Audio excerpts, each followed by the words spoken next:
Hi, let's go to the part 2 of my series Resize a Vintage Pattern with me, and today our plan is swatching. I have charted the lace pattern because this would be easier than explaining it row by row as it is in the book, and I will post the chart here so you can follow with me. I will cast on 35 stitches total, and I want to measure 21 stitches. I will use 3.5 needles. I'm going to swatch and I will come back here with the results for you.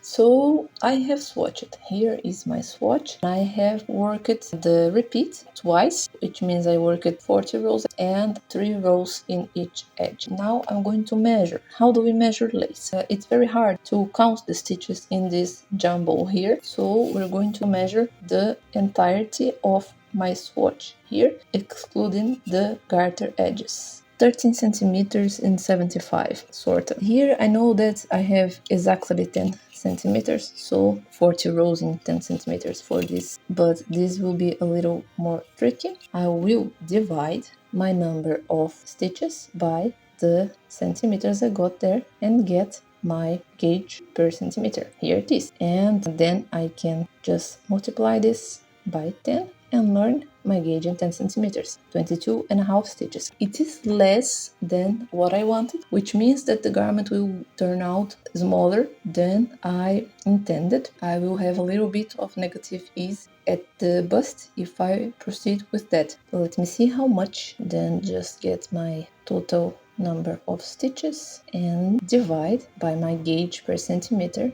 which is 2.25. 80. I will get 80 centimeters at the bust, which means I will get 6 centimeters of negative ease. I think I'm going to risk it. The ideal for me is actually 0 ease, but there is 2 things to consider. I will be working here in the round. It already means that my stitches might relax a little bit. In a gauge swatch, I wouldn't get difference between my gauge in the round and flat, but in a full project with more stitches, sometimes I will relax in the flow and my tension will ease as well, and so I get a larger project. Also, this is cotton, so it might stretch, and then I will move forward with my 3.5 millimeter. As for the ribbon, I am not going to swatch. I will use the tool. I wouldn't work in smaller needles with this yarn held double because it would be a pain in my hands. But if you want to be sure of the gauge of your waistband, by all means swatch. I will cast on and I will see you in the next video.